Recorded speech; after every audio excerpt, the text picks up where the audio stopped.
Night pressed against the museum windows, and the alarms slept like tame dogs.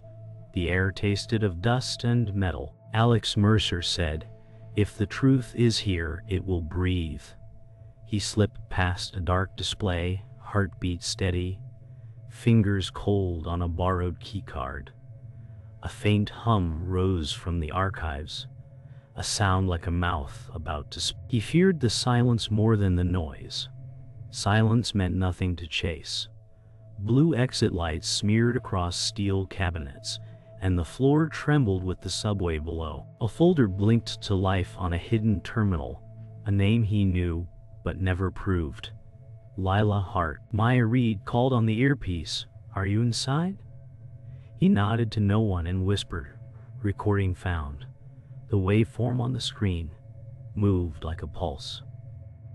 A voice began, thin and brave, then cut. The hum deepened, lights flickered, and another file appeared that no one had labeled. His breath slowed, then stopped between beats. What kind of machine writes a file after the power dies? The rain arrived by the time Alex reached the street, and the city felt scrubbed of color. Neons smeared across puddles. Sirens stitched the air far off. Maya Reed said, "You went alone again." He kept walking, laptop pressed to his ribs, fear wrapped like wire around a secret. She met him under a bus shelter, eyes tired and kind. "If they trace the login, we lose our case," Maya said, "and maybe more." He showed her the file names, and her breath caught. The wind tugged at the edges of the printout. The letters looked heavier than paper. Alex said it wrote itself after the power dipped.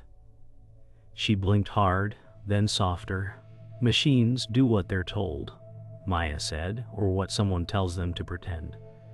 The shelter light buzzed.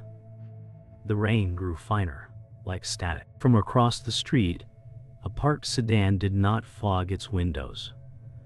Who sits in a car for an hour without breathing? Morning brought a brittle light that made truths look sharper. Julian Cross was already at the cafe table, smile like a key that fits too many locks. "You needed a cleaner trail," Julian said. "I made two."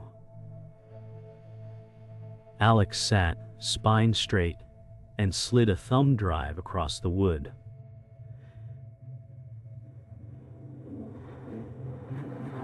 The espresso machine hissed like a warning. "Your subcontractor was a wall," Alex said. Julian's eyes warmed, not kind but bright. "Walls hide doors," Julian said. "I mark doors." Maya texted a single line. "Do not share raw." Alex felt the weight of the night tilt toward risk. He wanted to believe in simple help, but he saw the gap between offer and cost. Outside, delivery trucks coughed and moved on. The thumb drive remained on the table, innocent as a seed. "If a friend arrives before you call, who told him you would need him?" By afternoon, the Institute held a press tour. Dr. Evelyn Crane walked the cameras past glass corridors that gleamed like clean hands. "Our work improves memory care, Doctor," Crane said. "We cherish consent." Applause skittered thinly. Microphones nudged closer, hungry. Alex watched from the edge of the lobby, badge borrowed, pulse loud under his collar. A display looped models of acoustic fields soothing neural storms. Maya whispered, "They are building the story before we build proof." Dr. Crane's eyes slid over the crowd and paused, then moved on. The marble underfoot reflected everyone twice, as if the building wanted witnesses. Alex said, "If we reveal the method too soon, it spreads." The camera shutters beat like wings. Somewhere behind the wall, a server hummed in a lower note than before. What song do they play for the people they need to forget? Twilight draped the museum steps in gray-blue, and the doors were closed to the public. A figure waited in the colonnade, coat long, hat low. "The curator," Maya said, not asking. He turned, face lined by years and secrets. "Truth sleeps where stone remembers," the curator said.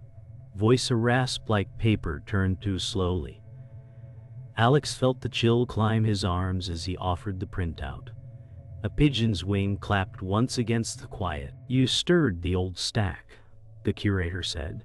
"It stirs back."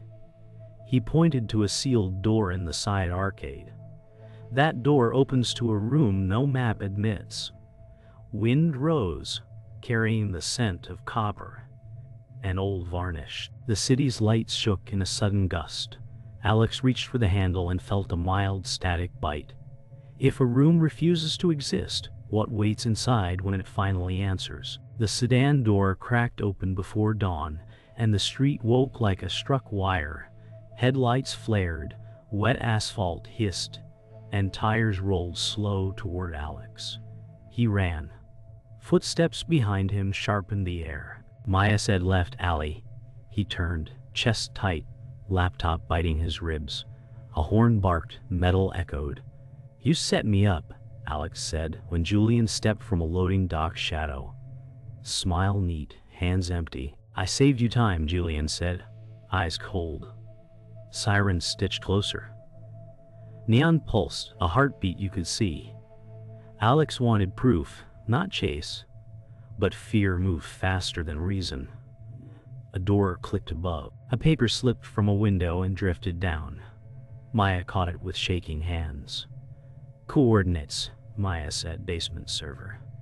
Museum wing B." The sedan idled at the mouth of the alley, a throat clearing. The paper smelled of toner and smoke. Alex looked up. The window was already closed. They hid in a laundromat where dryers hummed like low thunder. Warm light, softened, sharp thoughts. Alex leaned on a washer, breath ragged. Maya said if those numbers are real, wing B holds the route. He nodded, a small stubborn motion. "I hate running blind," Alex said. "Then stop running." Maya said, "Plan." A drum window spun a shirt like a slow storm. Their reflections slid over glass, thin and tired. "Why help me if you think I'm reckless?" Alex asked. "Because you're not wrong," Maya said. "You just hate asking." The hum steadied, and the fear sank a little. Alex traced the coordinates on a receipt and saw the pattern repeat like a hidden rhyme. He felt the night pulling back, making room for choice. Outside, rain paused. A neon sign buzzed twice. Then once. Signals everywhere. Which one leads forward? By noon, the Institute streamed a closed briefing. Dr. Evelyn Crane stood before a wall of soft light, voice smooth, cadence firm. "We guard minds," Dr. Crane said. "We heal memory." The board watched without blinking. A chart bloomed behind her, neat as a lock. Alex stared from a public terminal, jaw tight. Control lived in her vowels. "She is warning us while she tightens the net," Maya said. Security alerts scrolled along the bottom bar like quiet marching. "Unauthorized access attempts will be prosecuted," Dr. Crane said. Smile exact. Alex felt the weight of her reach. Calm and total. A courier paused by the terminal, then left a small envelope without a word. Inside lay a key card and one printed line. "Basement B, West Stair. 6 minutes or never." Was this mercy or a leash? The West Stair smelled of stone and old air. The curator waited in the half-light, a silhouette cut from patience. "You came," the curator said. Alex slowed, fear sharing space with respect. "Why help us?" Maya asked. "Because I kept a door closed too long," the curator said, and a name fell through. He laid a palm on the wall. A hidden seam quivered. "Lila fought the song," the curator said. They tried to tune her voice to silence. The words hung heavy and true. Alex felt anger bloom like heat under frost. "If we open this, they will come," Maya said. "They already come," the curator said, eyes soft with warning. The air thrummed, distant and low. "Every lock has a cost," the curator said and stepped back. "Which cost can you live with?" They timed the cameras, counted breaths, and moved. Alex slid the borrowed keycard. A lock clicked like a metronome starting. Red lights softened to amber. "If this fails, I burn the copy," Maya said. "If this fails, we try again," Alex said, voice steady by force. The door opened on a narrow hall, cold and humming. "We take the index and leave the weapon," Alex said. Promise spoken to the air. Motion sensors winked, then slept. The hum grew, a living wire. At the end, a server blinked with a calm pulse, almost kind. On the floor plate, a donor name repeated in a pattern that matched the coordinates. Alex smiled without joy. "We were meant to find it," he said. A camera turned with a gentle click. No more running. They stepped in. The lab beyond was quiet, almost gentle. Sunlight filtered through a high grate, turning dust to slow gold. For a heartbeat, safety felt possible. Daniel Hale stepped from a side room with a tired smile and 2 paper cups. "You still take it black," Daniel said. Alex exhaled, the years between them bending. "You left without a word," Alex said, half warmth, half wound.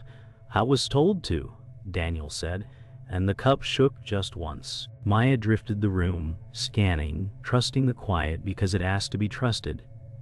Alex watched Daniel's eyes track the servers, not him. The moment held like a glass about to ring. "I can help you take only what you need," Daniel said. The grate sighed. Somewhere, a relay clicked. Why does kindness arrive with instructions? They sat on crates, cups cooling, words careful. "I thought you believed in this place," Alex said. "I believed in you," Daniel said, and the room seemed smaller. Maya kept her eyes on a monitor and listened anyway. "We can lift the index and leave the raw signal path," Maya said. "No panic, only proof." Daniel nodded, then didn't. "They will say you stole therapy," Daniel said. "They will make you a danger." The old bond tugged. Alex felt it like a scar. "Then help us frame the truth," Alex said. Daniel looked down, thumb tracing the rim of the cup. The server lights reflected in his eyes like tiny cities. 30 minutes, Daniel said before the sweep. A promise sat between them, warm and thin. Who taught him the clock? Julian arrived with the ease of someone who never waits for doors. "You found it," Julian said, eyes flicking to the floor plate pattern. "We found enough," Alex said. "Enough is a myth," Julian said. Steps soundless on rubber tiles. He set a small case down, gentle as a gift.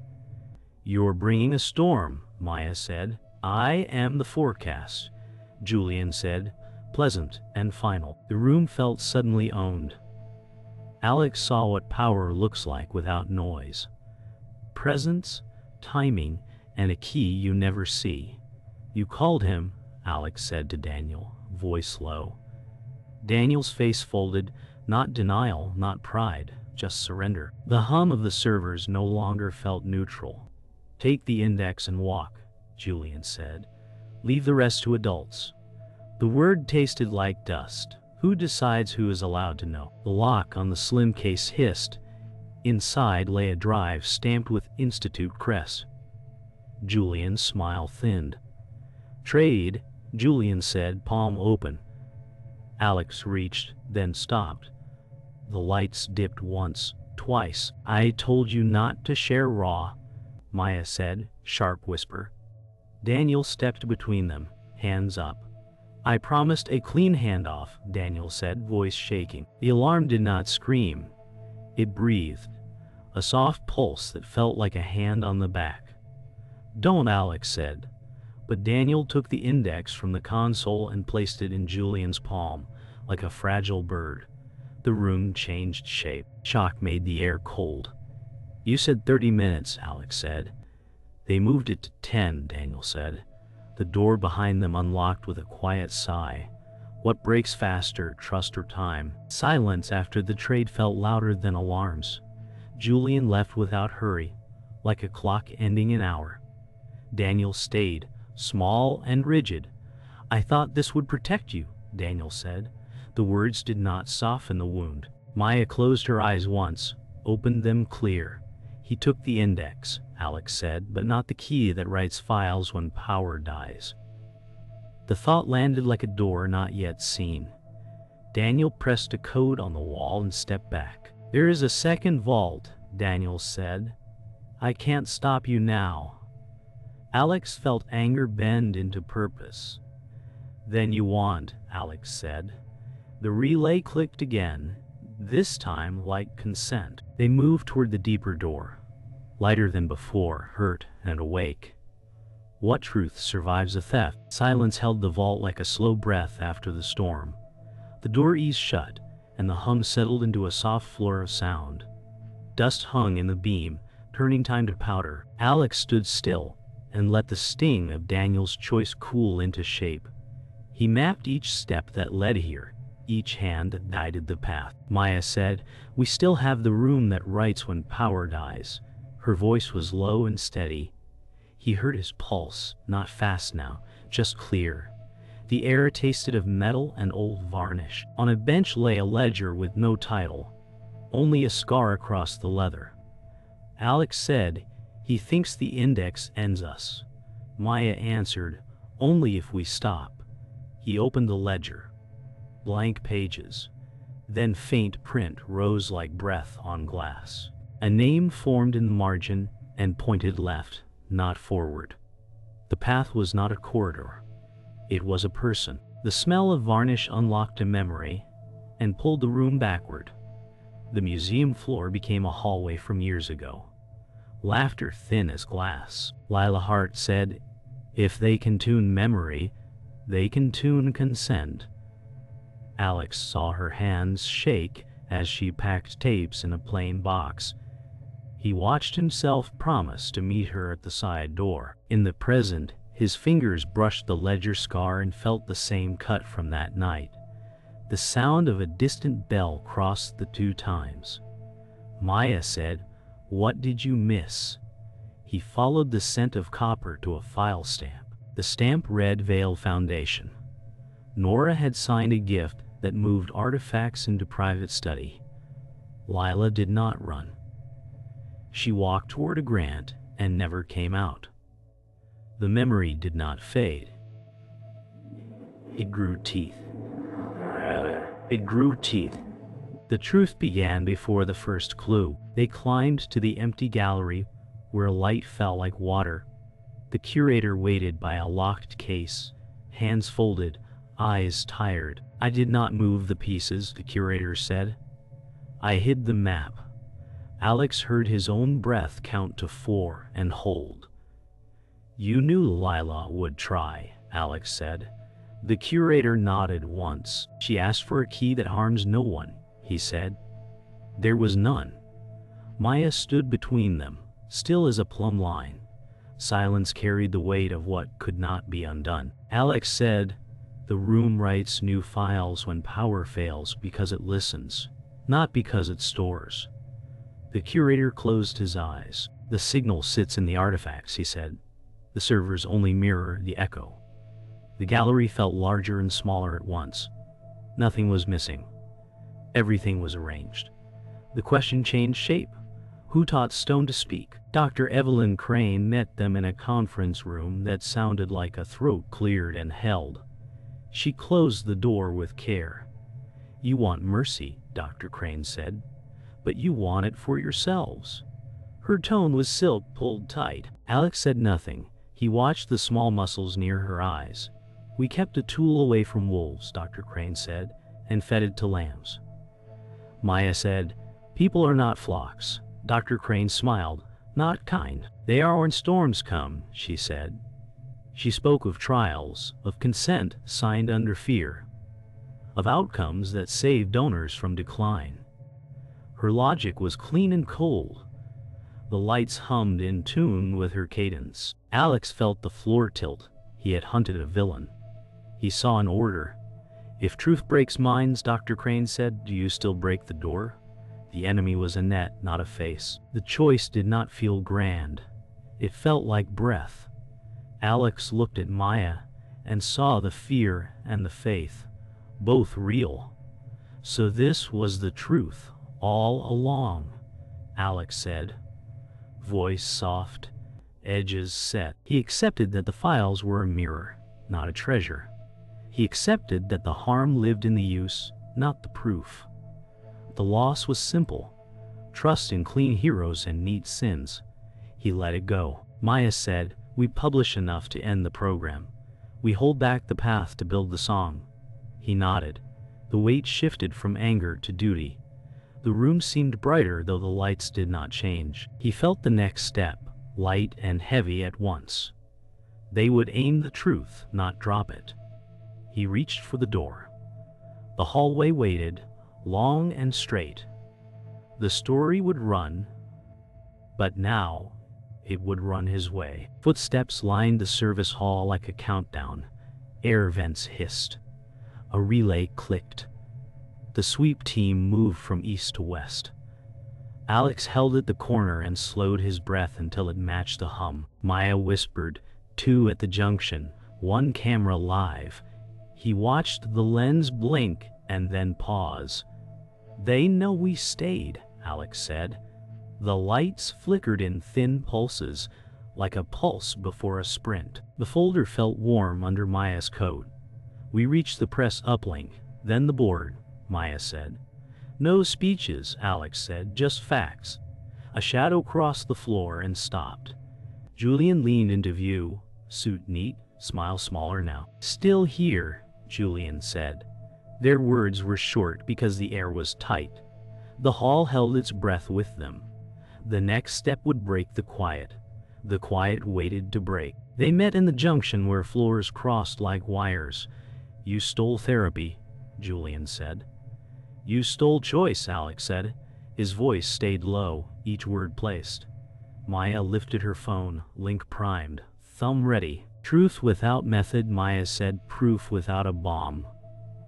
Julian stepped closer, hands open, eyes bright. "Crowds do not read footnotes," Julian said, "they burn." The hall picked up their breaths and threw them back. "Let them see," Alex said, "and let them steer." Julian shook his head once. "Adults decide," he said. "Children scream." The light steadied and the air felt charged. Alex moved first, not fast, but sure. He did not swing. He blocked the path and held it. "We pass," Alex said. The words were not loud, but they cut.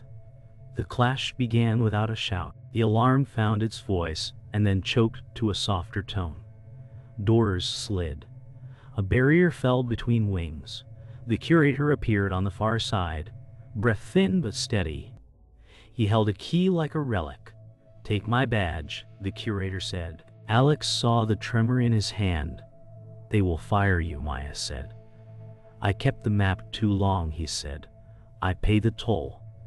He placed the badge against the sensor and locked the gate open. Boots echoed down the stair. "Go," the curator said, and the word carried more life than the alarm. Alex wanted to argue. He did not. Gratitude hurt and warmed at once. He ran with Maya through the gap as the gate began to draw. The curator smiled a small, tired smile and did not follow. Some doors only open once. The cost was paid. They reached the uplink room as storm clouds pressed the skylights dark. Dr. Evelyn Crane waited with 2 guards. She waved away. "No guns," Dr. Crane said. "Only choices." The air was tight with ozone and heat. "You built a net," Alex said. "I built a shelter," Dr. Crane said. Rain ticked above, quick and bright. Maya slid the cable into the port. "We show what you did, not how," Maya said. "You invite panic," Dr. Crane said. "You invite sleep," Alex said. The room split into light and shadow as a breaker strained. They circled each other in slow lines. "Will you own the harm if the city breaks?" Dr. Crane said. "Will you own the harm if no one knows?" Alex said. He hit send. The bars climbed. The thunder answered. The choice was made. The upload finished with a soft chime that sounded like a release. Sirens outside turned to distant threads. The building exhaled. Alex leaned on the console and closed his eyes. He felt fear leave in pieces. Not all at once. Maya said nothing. She watched the city light up with alerts on the screen. "It's out," Maya said, and the words were both knife and balm. Dr. Crane stood very still, then nodded once, as if accepting a weather report. "Now we see what belief does," Dr. Crane said. The rain eased into a hush that felt like morning before light. Alex looked at his hands and found them steady. He did not feel joy. He felt right. He turned toward the door with Maya at his side. A single light stayed on behind them, small and true. An era ended. Another began. Morning arrived like a held breath finally released. The storm was gone, and skylights bled pale gold across the institute floor. Smoke had thinned to a soft scent, memory more than damage. Alex stood very still and listened to quiet machines idle. The city sirens were far away, tiny threads. Maya said, "It's done." The words barely moved the air. He watched dust settle on a console they had turned against its makers. His chest ached, not from running but from ending. He thought of the map, the gate, the faces. He thought of the hand that stayed behind. Silence pressed in, patient and kind.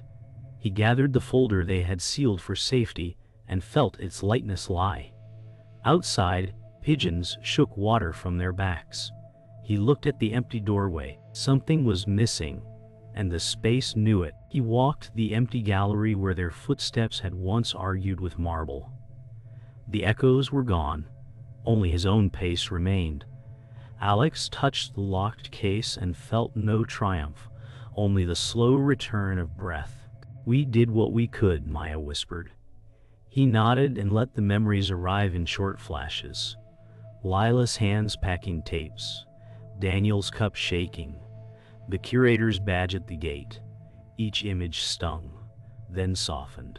Guilt and relief shared the same bench and did not speak.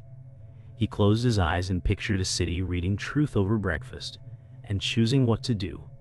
He opened them and felt older, not broke. The lights hummed like distant bees. "Life keeps moving," Maya said, voice small but steady.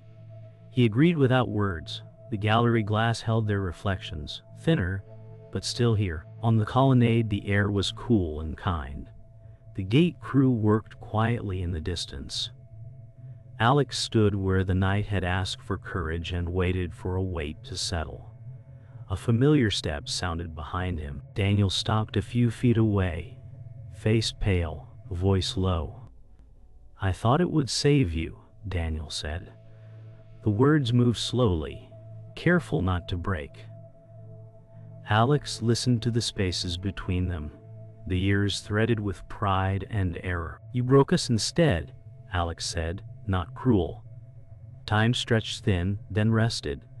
Maya remained near the door, eyes on the street, giving them room.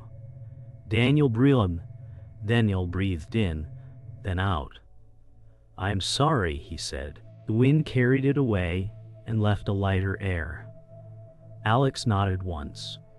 Forgiveness felt like a door that opened inward. It did not erase, it allowed. They returned to the west stair where the wall had learned to speak. On the landing, a small envelope waited, sealed with museum wax.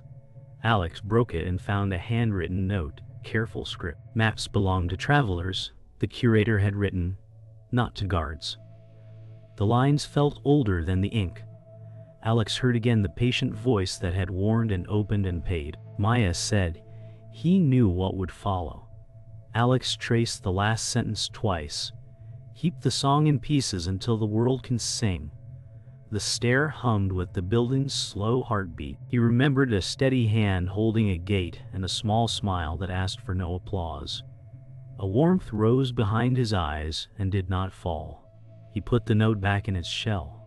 Love in that room had looked like a risk. Afternoon thinned the shadows, and decision felt simple.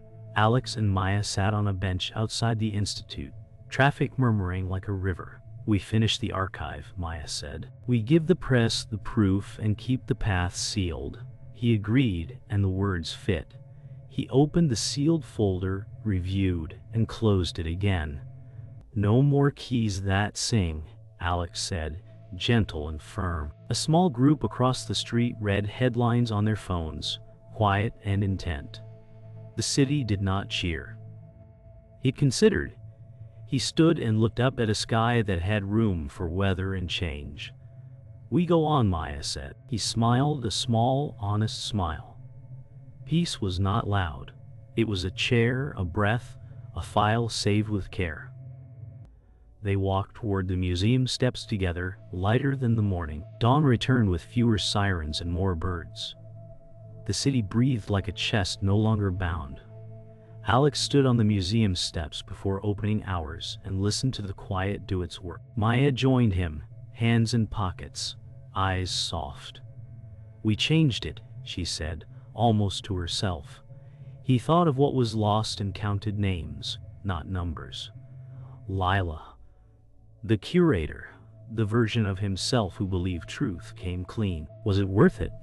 Alex asked, not looking for answer, only shape. Maya did not speak. The wind lifted a banner and let it fall again. The marble held last night's footprints as faint smudges and promised to swallow them by noon. He let the silence finish the sentence. The day would decide, and so would tomorrow. He felt no victory. He felt time untying a knot. They walked the river path where the water kept its own counsel. Papers rustled in Alex's bag, but he did not touch them. "We hand off the archive at noon," Maya said. He nodded and matched her pace. A ferry horn called once, long and low. He took the printed key map from his pocket and tore it into careful strips. The pieces left his fingers and found the river like small white fish. "We keep what people need," Alex said, "and let the weapons sink." The words tasted steady. The current carried the decision away without drama. Footsteps on gravel counted the last of the old plan. They reached the bend and did not look back. The bag felt lighter, and so did his chest. Leaving is a kind of building, he thought, and kept moving. At a quiet desk in the reading room, Alex placed a small player on the wood and pressed play. Lila's voice filled the air, low and steady, like someone teaching a room to breathe. "If you hear this, I failed to make them stop," Lila said. "But you did not fail if you heard me." The words arrived without tears and made room for them. Maya closed her eyes and listened as if to a prayer. Alex felt the theme of the journey fold into one line. Truth is a tool, not a throne. The recording ended with a soft laugh, brave and tired. He let the silence stand in the doorway and stay. "Thank you," Alex said, and the room seemed to nod. The player's light dimmed and held. The world outside turned another small degree toward day. Days passed, and the city learned a new rhythm. Articles argued, hearings scheduled, and people spoke to each other in quieter tones about consent and care. The institute lobby opened to visitors again, slower, gentler. Alex watched a group of students read a plaque about listening to evidence. A guard held the door for an older couple and smiled without hurry. Maya said, "It will take time." He agreed. He felt the story settle into streets and habits rather than headlines. The air in the halls felt less staged, more human. He carried no folder today. There was nothing to smuggle, nothing to steal, only work to keep light on. He nodded to the receptionist and was nodded back. Change, he thought, is not loud.